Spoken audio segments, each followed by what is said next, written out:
Hello guys, magandang araw sa inyo. Ito ay yung ating unit, RTI Prophet 3.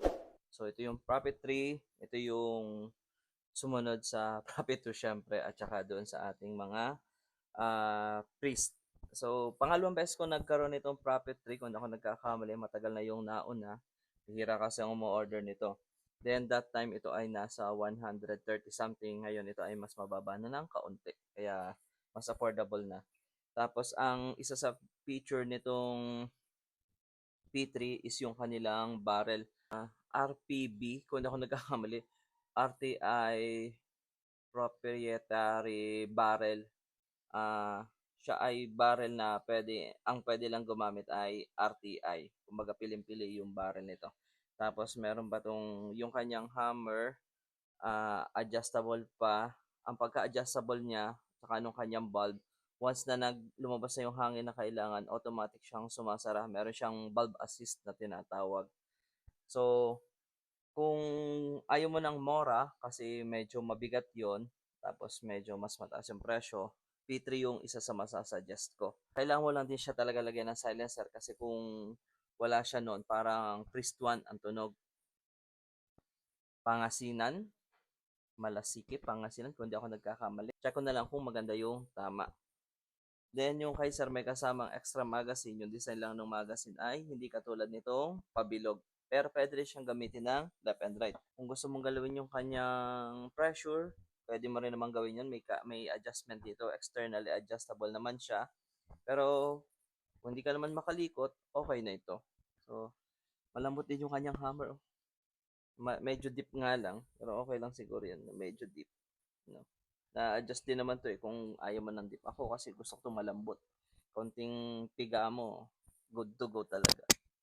Okay, so testing tayo ng ating RTI P3. Para may grado ng mata ko kasi dito sa scope, okay na siya. Start na natin itong video nito. Dito sa scope, tama yung parallax niya. Pero dito sa mata ko, medyo labo. Baka nagkagrado na rin kasi cellphone. Kaya entertain sa mga customer. So, isang check pa tayo, medyo mahangin. Isang check mo, yan, nandito nga pala to.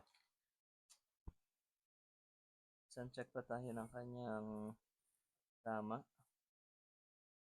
So, may butas na dito ang dalawa. Tingnan natin. Firing. Yan. Okay, so testing na tayo. May mga pwedeng targetin dito. Medyo dark lang siya. Madilim na kasi din.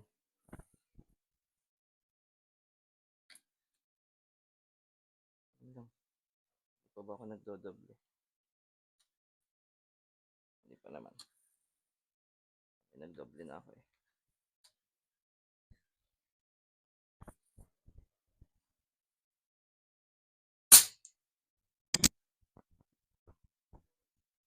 Medyo angat siya. O baka naman ako umali.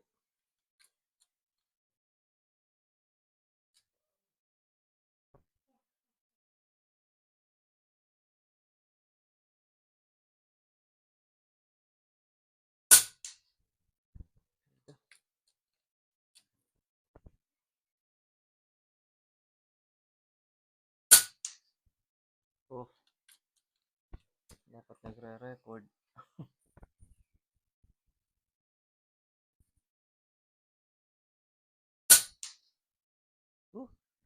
Ganun tama. Okay. So, natesting na natin dito sa malapit. Testing naman tayo sa malayo.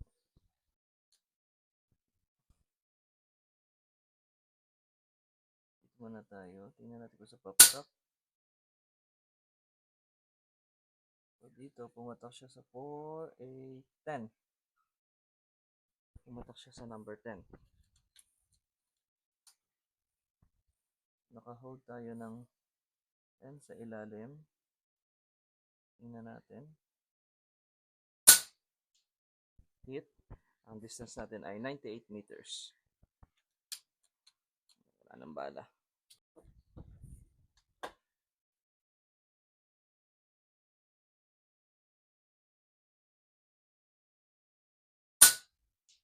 Hmm. So, check natin kung may problema ba ito sa fitting. Hindi masikip kasi kung tutuusin.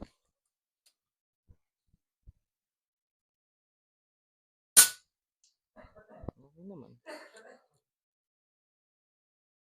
Yung pagbabala niya, pihitin mo lang kung saan, kung, ayan, pihitin mo dito, pinakadulong yan. Tapos, ayan, lalabas na yung tapat na lampasan. Ayan. Pwedeng yun ang lagyan mo, pa isa-isa. Pwede naman kung ilan yung gusto mo. Ano ba ito? 5. Sa panlimang butas ko muna lalagyan. Hulog ko lang ng hulog. Pero yung pinakauna, kailangan ko idiin yun. Yung mga kasunod, pagkahulog na lang. Saka mo itulak yan. May may rubber naman yan, may o-ring, kaya hindi yan basta papatak. Alat. Yung maliit kasi ang gusto kong patamaan. May hangin. Tinamaan na, yung maliit.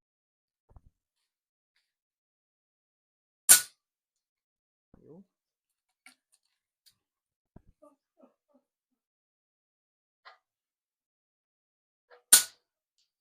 Okay na sir, natest na natin. Goods naman, nakakatama tayo dun sa maliit na target natin sa 98 meters. So, good to go na rin sir itong sa'yo. Hindi lang kasama yung silencer kasi yun ay sa ibang client. No? Pero kung gusto mo sir, mabibilhan natin yan. Ano po, papagawa natin. So, ayan po. Ito yung extra magazine. Ayan. Check ko lang kung ito talaga yun. No? Yan sir. Thank you po.